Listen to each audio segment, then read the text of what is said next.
आनंद का कोई मार्ग नहीं होता। आनंद स्वयं एक मार्ग है।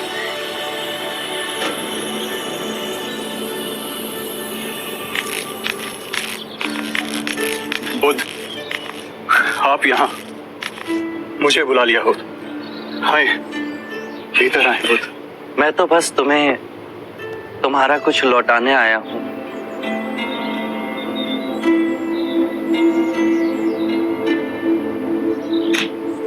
नहीं बुद्ध, मुझे ये नहीं चाहिए।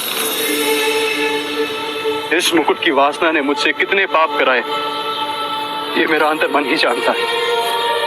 मैंने कभी अपने मन की नहीं सुनी। जीवन भर मैं उसे निर्दयता से कुचलता आया, किंतु आज मेरे भीतर मेरे मन ने विद्रोह कर दिया।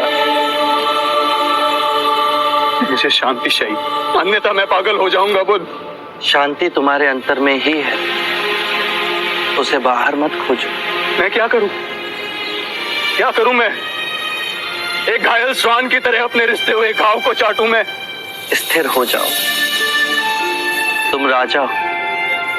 यदि धर्म से राज्य करोगे तो अपने अंदर सुख और शांति का आधा साम्राज्य पाओगे और वही उपहार अपनी प्रजा को दोगे। बुद्ध, मैं भीतर से खंडित हो रहा हूं।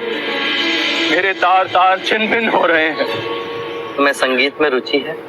हाँ बुद्ध, मैं वीणा बजाना जानता हूँ। तो एक बात समझाओ, यदि वीणा के तार ढीले हों तो क्या तुम उसे बजा सकोगे?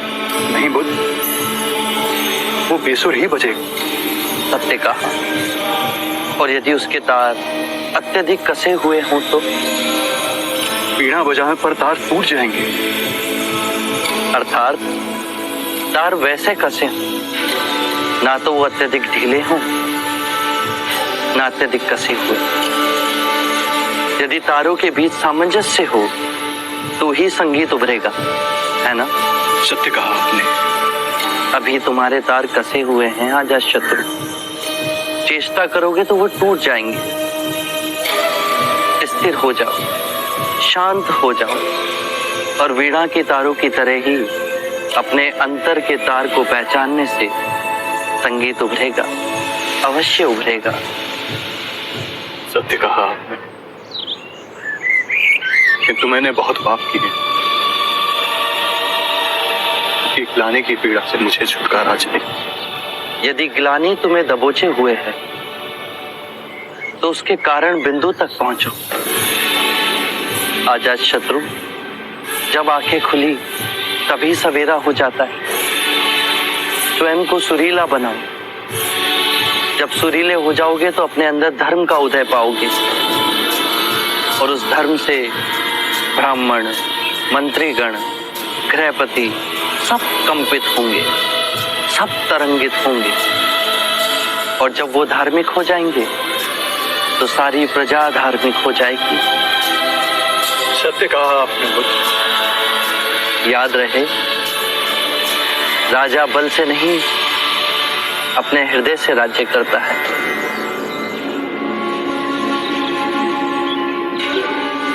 मैं आपकी कही हर बात का स्मरण करूंगा बुद्ध। मैं पापी, अपने पिता का संहार करने वाला, उस अंधकार मोड़ को छोड़ आपके सूर्य समान प्रकाश में धार्मिक बनूंगा। कृपया कर मुझे अपना अनुयायी बनाए। कुपात्र ही सही।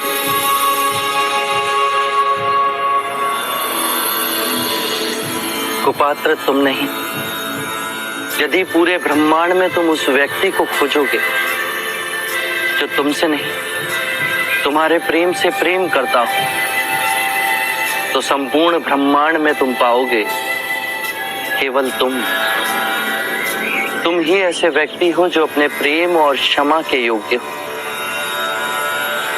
ये बात सदैव याद रखो।